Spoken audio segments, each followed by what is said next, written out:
एगो हम गाना गावल चाहतनी निशा जी के ऊपर।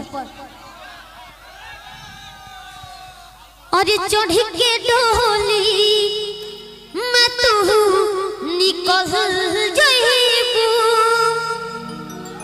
चढ़ के डोली मैं तू निकल जाइबू, पिया के प्यार में पिघल जाइबू, पिया के प्यार में पिघल जाइबू। अभी कुछ कहिए। अब ऐसा बातें बोल दिया, पियवा के प्यार में पिघल जाइए। मेरा इसको लगाइएगा।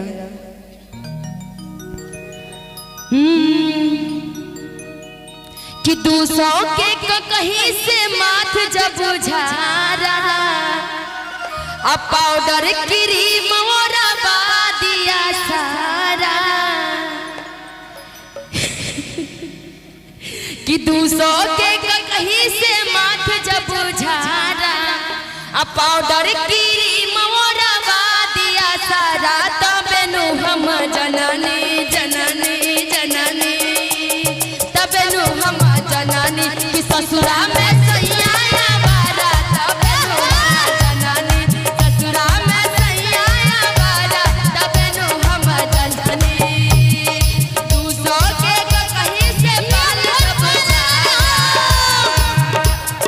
200 के कहीं से बाल जब झारा, पाउडर क्रीम और दिया सारा। तबे नु हम जननी जननी जननी, तबे नु हम जननी ससुरा में सैया वाला। तबे नु हम, तबे नु हम जननी ससुरा में सैया वाला। तबे नु हम जननी। ओ मेरी जहर जबी तुझे मालूम नहीं, ओ मेरी जहर जबी तुझे मालूम नहीं, तू अभी तक है हंसी और मैं जवान। तुझ पे कुर्बान मेरी जान मेरी जान, तुझ पे कुर्बान मेरी जान मेरी जान। ओ मेरी शहर जबी तुझे मालूम नहीं, ओ मेरी शहर जबी तुझे मालूम नहीं, तू अभी तक है हंसी और मैं जवान। तुझ पे कुर्बान मेरी जान मेरी जान, तुझ पे कुर्बान ससुरा में सैया वाला।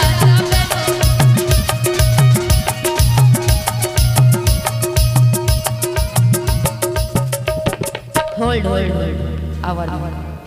अरे दिल न लगई हो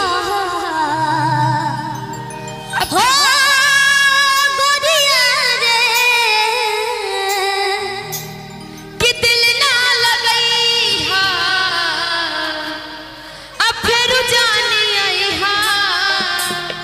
अरमान तया बुझा जा जा जा भूला जाई हा। आप सबके लिए बोलना है क्योंकि हम दोनों तो स्टेज पे मिल ही रहे हैं। आओ अरमान। दिल न लगई हो नहीं, आप लोग तो कैसे भी नहीं भूल सकते। गोरिया रे,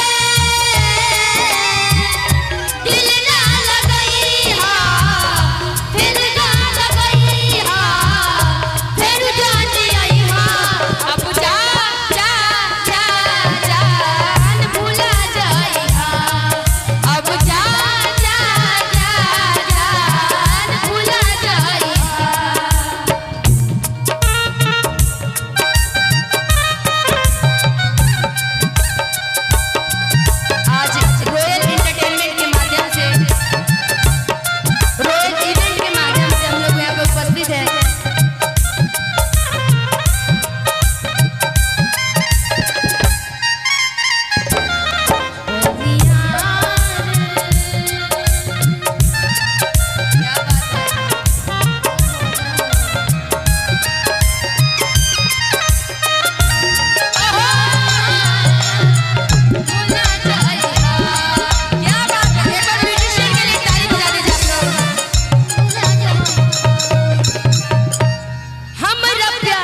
बदला में वो लगा दिल बड़ा हो।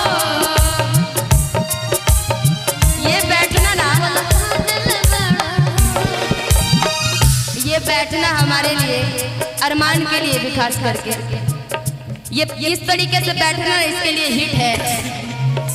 ऐसे तो हमारी जोड़ी आप लोगों ने देखा होगा बहुत सारे के साथ में हमारा स्टेज प्रोग्राम है, लेकिन अभी नया जोड़ी हमारा और अरमान का आप लोग देख रहे हैं। ये भोजपुरी में हम लोगों ने मतलब मैंने कुछ अलग किया। ऐसे हर स्टेज पे लड़के लड़की सिंगर जरूर होते थे मेल फीमेल, लेकिन दुगोला मुकाबला लड़कों लड़की का एक साथ गाने का मुकाबला मैंने ही किया है। ये शुरुआत चाहे आज हर स्टेज पे मैं रहूं या ना रहूं, कोई भी लड़की हो तो हर जनता चाहता है कि कोई भी जेंट्स सिंगर है तो चाहता है कि वो लेडी सिंगर है उनको साथ में गवाया जाए। और ये प्यार आशीर्वाद आप लोग का जब मिलता है इस निशा उपाध्याय को, चाहे आज एक स्टेज पे मैं फीमेल में एक ही लड़की रहती हूँ और लड़के में 10 मेल सिंगर भी रहते, तो 10 के साथ में मेरी जनता का प्यार होता है कि निशा जी उन सबके भी साथ गाइए आप। तो ये प्यार जब आप सबका मिलता है तो बहुत अच्छा लगता है मुझे कि मैंने कुछ आप लोगों के लिए अच्छा किया, खुद के लिए अच्छा किया है कि आप लोग इतना सराहते हैं, प्यार देते हैं। और कहना है क्या, हमरा प्यार के बदला